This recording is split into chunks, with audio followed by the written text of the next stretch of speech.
ధ్యానం సర్వరోగ హరిణి. కేవలం 41 రోజు ధ్యానంలో తలనొప్పి దగ్గర నుంచి క్యాన్సర్ వరకు కూడా తగ్గించుకున్నటువంటి వాళ్ళు కోకొల్లలుగా ఉన్నారు పిరమిడ్ స్పిరిచువల్ సొసైటీ మూవ్మెంట్లో. సకల భోగకారిణి, అన్ని భోగాలు అనుభవించడానికి శరీరం సహకరించాలి. ఆ శరీరానికి ఎనర్జీ ఇచ్చేది కూడా ధ్యానం అని తెలుసుకున్నారు. ఇక కేవలం భౌతిక సంపదే కాదు, ధ్యానం సత్య జ్ఞాన ప్రసాదిని. ఈ భూమి మీద ఈ శరీరంతో ఉండగానే మనకి ముందు ఏం జరిగింది, మనం శరీరం విడిచిపెట్టిన తర్వాత ఏం జరుగుతుందో కూడా తెలుసుకునేటటువంటి సత్యవంతమైనటువంటి జ్ఞానాన్ని ఈ భూమి మీద మనం సజీవంగా ఈ శరీరంతో ఉన్నప్పుడే తెలుసుకునేటటువంటి అద్భుతమైనటువంటి స్థితి ఒక్క ధ్యానం మాత్రమే ఇస్తుందని, మరి అటువంటి ఆ 3 మాటలతో ఒక్కడుగేశాడు 30 సంవత్సరాల క్రితం పత్రి మహారాజ్.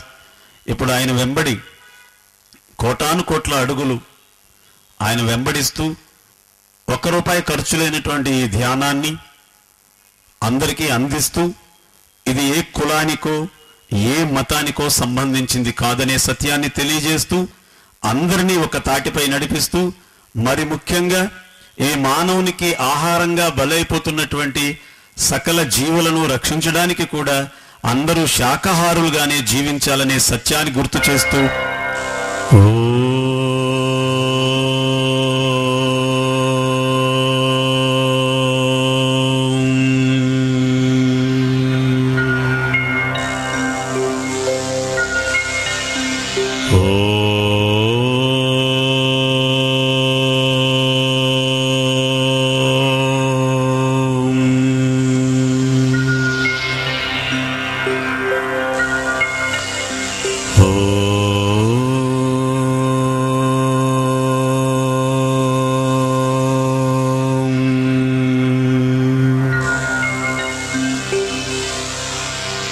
శుక్లాంబరధరం విష్ణుం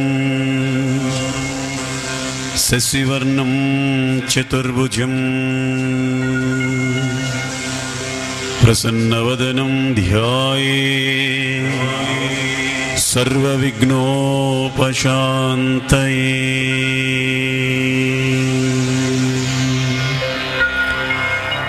ఓం భూర్భువః స్వః తత్సవితుర్వరేణ్యం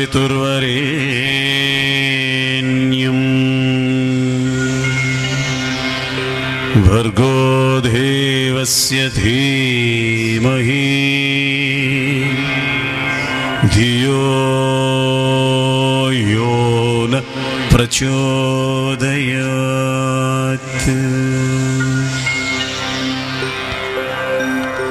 గురుర్బ్రహ్మ గురుర్విష్ణుః గురుర్దేవో మహేశ్వరః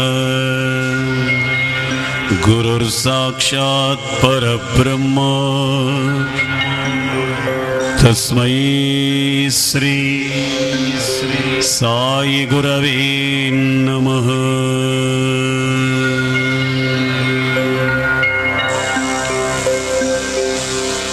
కాయేన వాచా మనసేంద్రియైర్వా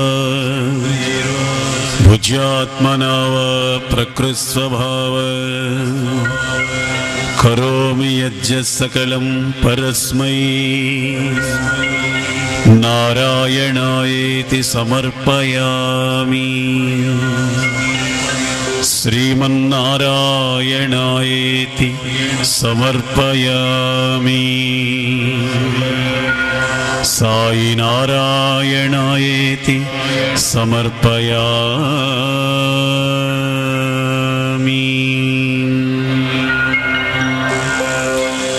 బుద్ధం శరణం గచ్ఛామి. ధర్మం శరణం గచ్ఛామి. సంఘం శరణం గచ్ఛామి. ధ్యానం శరణం గచ్ఛామి. విశేషాన్ని మొదటి రోజు బాలా త్రిపుర సుందరిని ఎందుకు ఆరాధించడం జరుగుతుంది? రెండవ రోజు అన్నపూర్ణ తల్లిని, మూడవ రోజు గాయత్రి మాతని, నాలుగవ రోజు లలిత త్రిపుర సుందరిని, ఐదవ రోజు సరస్వతిని, ఆరవ రోజు లక్ష్మీదేవిని, ఏడవ రోజు శాఖాంబరిని, ఎనిమిదవ రోజు దుర్గాదేవిని, తొమ్మిదవ రోజు మహిషాసురమర్దిని, అలాగే 10వ రోజు జగన్మాత అయినటువంటి రాజరాజేశ్వరిని ఎందుకు ఆరాధిస్తాం? ఏమిటి ఈ నవరాత్రుల యొక్క విశేషాన్ని అనేటటువంటి సత్యాన్ని ఈరోజు ఒక మహార తెలుసుకోబోతున్నాం. నవరాత్రుల యొక్క ఆనందాన్ని ఈరోజు మనం స్వానుభవంగా పొందబోతున్నాం. గట్టిగా కొడుతూనే ఉండండి.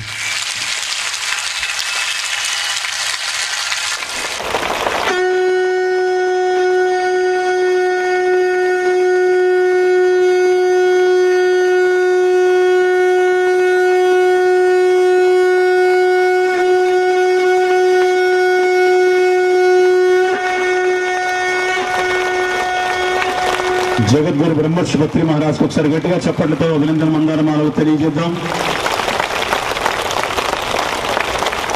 60 నిమిషాలు చక్కని ధ్యానాన్ని చేశాం. ఈ 60 నిమిషాల ధ్యానానికి సహకరించినటువంటి మన వాహనం, మన శరీరాలకి ఒక్కసారి గట్టిగా చప్పట్లతో అభినందనలు తెలియజేస్తూ ఈరోజు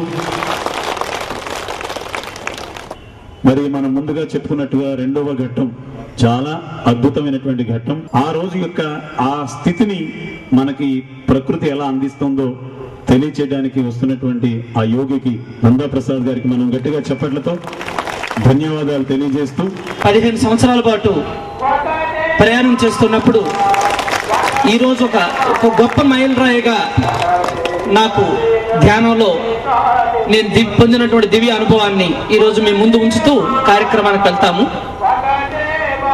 సాధారణంగా ముని నుంచి మహర్షి వరకు తపస్సు చేస్తారు, ధ్యానం చేస్తారు. ఆ విషయం మన అందరికీ తెలిసిందే. కానీ వాళ్ళు ధ్యానం చేస్తున్నప్పుడు అంతిమ ఫలితం ఏంటంటే ఇహలోకంలో ఉండే ఇందాక చెప్పినటువంటి 3 దేవతల్లో ఎవరో ఒక దేవతామూర్తి లేదా ఒక దేవతా తత్పరుడు వారికి ప్రత్యక్షం అవ్వడం అన్నది మనందరికీ తెలిసిందే. దాని పేరే దివ్య ధ్యాన అనుభవం. అయితే ఈరోజు ఇక్కడ ఇంత సామూహిక ఈ సంగీత ధ్యానంలో ఒక్క వారి నాద అమృతమే వినబడుతుంది తప్ప ఎవరి శ్వాస కూడా ఎవరికి వినబడినటువంటి నిశ్శబ్దంలో ఇక్కడ జరుగుతున్నటువంటి ఒక మహా సంఘటన ఏమిటంటే 3 దేవతలందరూ దిగొచ్చారు. వీళ్ళు ఏ కోరిక కోసం ఇంతమంది ఇంత తపస్సు చేస్తున్నారంటే ఎవరి మనసుల్లోని ఏ కోరిక లేదు. ఇంకా అంతకంటే వాళ్ళు ఏం చేయాలో తెలియక అక్కడి నుంచి ఆశీర్వదిస్తూ ఆశ్చర్యపోతూ చూస్తున్నారు. ఇంతలో ఇంకొక గొప్ప సంఘటన జరుగుతుంది. ఇక్కడ వీళ్ళందరి సిల్వర్ కార్డులతో పాటు మరి పక్కన గోల్డ్ కార్డు ఒకటి దేదీప్యంగా తేజోవంతంగా పైనుంచి పైలోకాల నుంచి అందరి మీద ప్రసరింపబడుతుంది. ఇది ఎక్కడి నుంచి వస్తుంది అని చూడటం వాళ్ళంతైంది. దాని పేరే ఇప్పుడు సమయం ఉంది కాబట్టి వివిధ రోజుల్లో వివిధ రూపాల్లో ఏర్పడినటువంటి ఆ శక్తి స్వరూపం కోసం తెలుసుకుందాం అనుకుంటున్నాం. కానీ ఈరోజు ఈ ధ్యానంలో మనం పొందినటువంటి దివ్య అనుభవం ఎటువంటిదంటే ప్రకృతికి అవతలున్నటువంటి ఆది పరాశక్తి ఆ శక్తి పేరే, నాతో పాటు చెప్పండి, ఆది. ఆది అంటే మొట్టమొదటిది, పరాశక్తి. ప్రకృతి అవతలు ఉంది కాబట్టి పరాశక్తి. ప్రకృతి యువతలు వస్తే అది అనేక శక్తులుగా, ముక్కోటి దేవతలుగా మనకు రూపాంతరం చెందుతుంది. అందులో మనము, మనకంటే చిన్నవి, మనకంటే పెద్దవి. వీటన్నిటికీ అతీతమైనటువంటి ఆది పరాశక్తితో ఈ రోజు ఇక్కడ అందరికీ అనుసంధానం జరిగింది ఓ చక్కటి నాదయోగం ద్వారా. అందుకే మనకున్నటువంటి అనుసంధానకర్తల్లో నారదుడు, తుంబురుడు, ప్రహ్లాదుడు, మరి త్యాగరాజు, ఇట్లా చెప్పుకుంటూ పోతే ఎంతో మంది ఉన్నారు. ఆ కోవకు సంబంధించినటువంటి ఒక మహాయోగి మన పిప్పల ప్రసాద్ బృందం అని నాకు అనుభవంగా ఈరోజు ఒక నారదుడు తన నాదం ద్వారా తను అనుసంధానం పొందాడేమో కానీ ఈరోజు ఇక్కడ జరిగినటువంటి ఈ నాదం ద్వారా ఇన్ని వేల మంది చక్కగా ఆది పరాశక్తితోనే అనుసంధానం పొందారు. ఇది చాలా చాలా చాలా చాలా గొప్ప విషయం. ఈ అద్భుతమైన ఈ అవకాశాన్ని కల్పించిన జగద్గురు బ్రహ్మర్షి పత్రిజీకి మనం గట్టిగా చప్పట్లు కొట్టుకుంటూ, ఒంగోలు ప్రాంతాన్ని ఆది పరాశక్తితో అనుసంధానం చేసినటువంటి సిద్ధాస్ పిరమిడ్ ధ్యాన కేంద్రం, ఒంగోలు పిరమిడ్ మాస్టర్ల సామూహిక కృషికి ఒకసారి గట్టిగా చప్పట్లు కొట్టుకుంటూ, దానికి కారణభూతుడై అదే తన జీవిత కర్తవ్యంగా లక్షలాది మందికి ధ్యానాన్ని, నాదాన్ని అందిస్తున్నటువంటి పిప్పల ప్రసాద్ బృందం ఈ రోజు రావడం మనందరి అదృష్టం.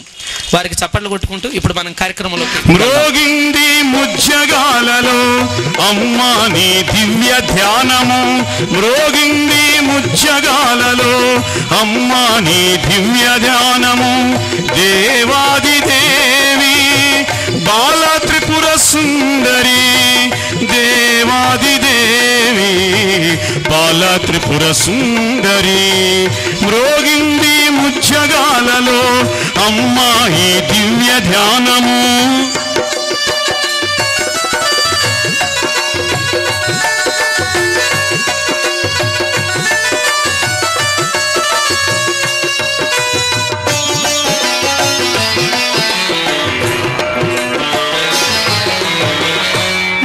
కనుల మెరిసేనమ్మా కోటి సూర్య కిరణాలు, నీ కనుల మెరిసేనమ్మా కోటి సూర్య కిరణాలు, ఆ మెరుపులు కనిపించే ఎన్నెన్నో కాంతులు, ఆ మెరుపులు కనిపించే ఎన్నెన్నో వింతలు, మ్రోగింది మ్రోగింది ముజ్జగాలలో అమ్మా ఈ దివ్య ధ్యానము, మ్రోగింది ముజ్జగాలలో అమ్మా ఈ దివ్య ధ్యానము. గీతానికి ఒకసారి గట్టిగా చప్పట్లు కొట్టుకుంటూ, మోగింది నీ నామము ముగ్జగాలలో దేవాది దేవి బాల త్రిపుర సుందరి. మనం మొదట చెప్పుకున్నట్లే దేవాది దేవైనటువంటి ఆది పరాశక్తి, అక్కడ ఏ రూపము ఏ పేరు ఉండదు, అక్కడే దేవుడు ఒక్కడే అని అర్థం.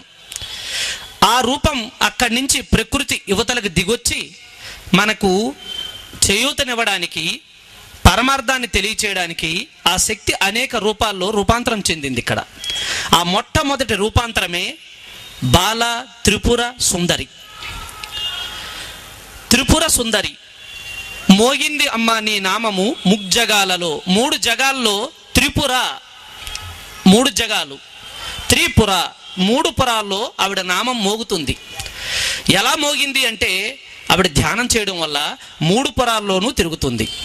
ఆ మూడు పురాలు ఏమిటంటే స్థూలపురము, సూక్ష్మపురము, కారణపురము.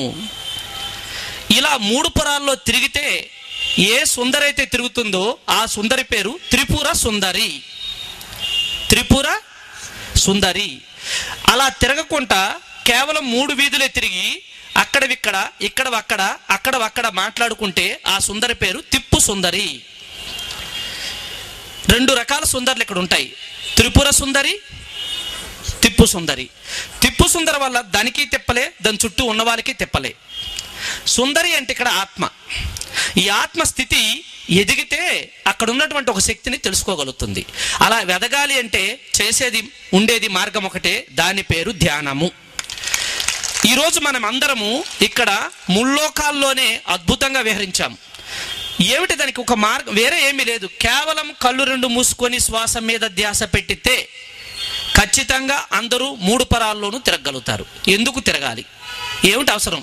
ఇప్పుడు తిరుగుతున్న దానికే ఒళ్ళు నొప్పులు, కాళ్ళ నొప్పులు, మళ్ళీ ఈ 3 పురాలు ఎందుకు తిరగాలి అంటే, ఇప్పుడు నేను ఇక్కడ జయరామ్ అన్న ఆయన ఒక ఆయన ఉన్నారంట, ఉంటే ఆయన ఎవరో తెలుసుకుంటే నేను ఆయనతో కాస్త మాట్లాడడానికి నాకు అవుతుంది. కేవలం పేరు విన్నంత మాత్రాన జయరామ్తో ఇంతమందిలో నేను మాట్లాడలేను. ఆయన ఎవరో తెలియకుండా నాకు ఎలా తెలుసుకుంటాను? మరి నవరాత్రుల్లో మొదటి రోజు అయినటువంటి ఆ మొట్టమొదటి రోజు మనము ఆవిడని పూజించడానికి సిద్ధమవుతాం. కానీ ఆవిడెవరో తెలియదు, ఎందుకు పూజ చేయాలో తెలియదు. కాబట్టి ముందు ఆవిడతో తెలుసుకొని ఆవిడతో అనుసంధానం చేయాలి. దాని పేరే భక్తి, దాని పేరే అనుసంధానము. ఆ తెలుసుకుంటే ఏం తెలుసుకోవాలి? బాలా త్రిపుర సుందరిని తెలుసుకుని ఏమని అడగాలి? ఎందుకు పూజ చేయాలి నేను? జయరామ్ గారు ఆయన ఉద్యోగం ఏంటో, ఆయన వ్యవహారం ఏమిటో తెలుసుకుంటే ఆయనతో నేనేం మాట్లాడాలి అది మాట్లాడాలి. ఆయన గనక రియల్ ఎస్టేట్ వ్యాపారి అయితే, ఏమండి మీ ఊర్లో భూములు ఎలా ఉన్నాయని నేను అడగొచ్చు. ఆయన దగ్గరికి వెళ్ళి ఫ్లైట్ టికెట్ ఒకటి నాకు ఇవ్వండి అంటే ఆయన ఎక్కడి నుంచి ఇస్తాడు?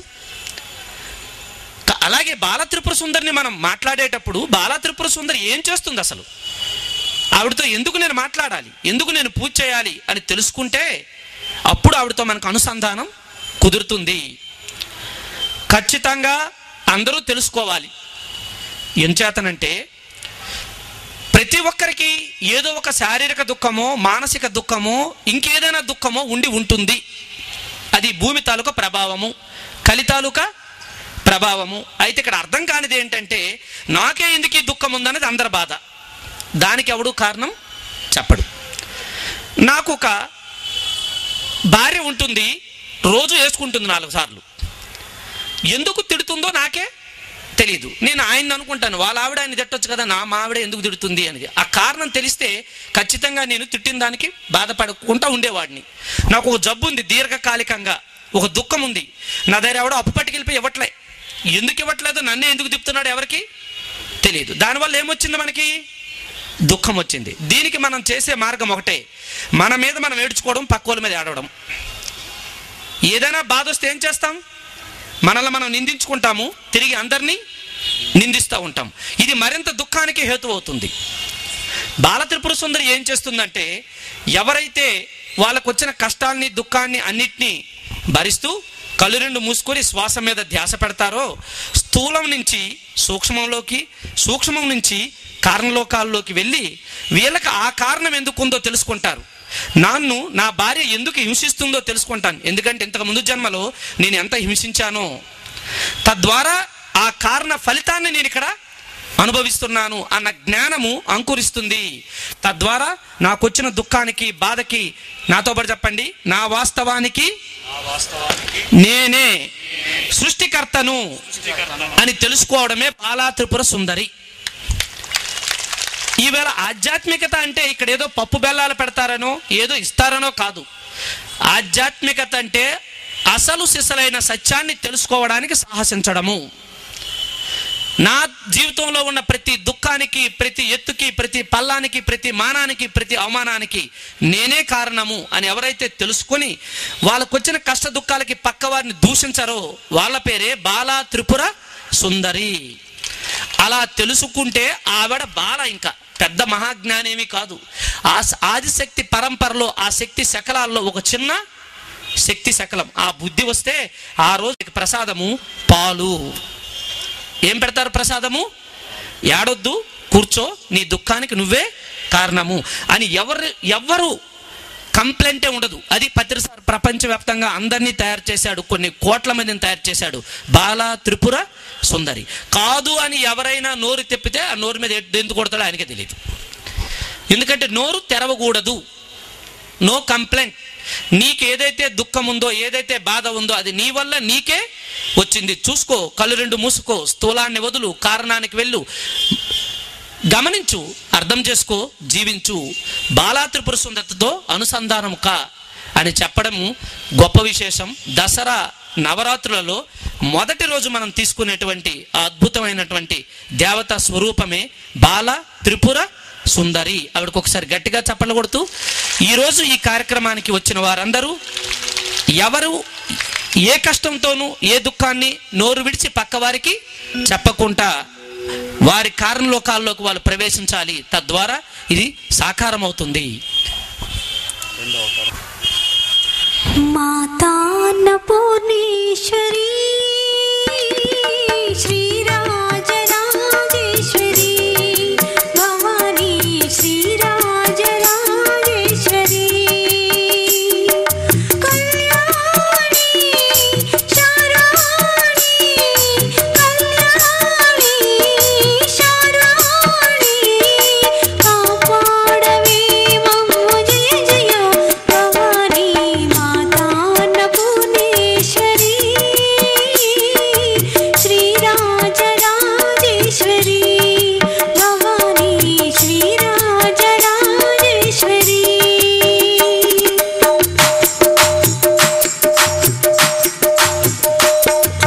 చల్లని నీ కనుసైగలలోనా కదలాడే జగమంతా చల్లని నీ కనుసైగలలోనా కదలాడే జగమంతా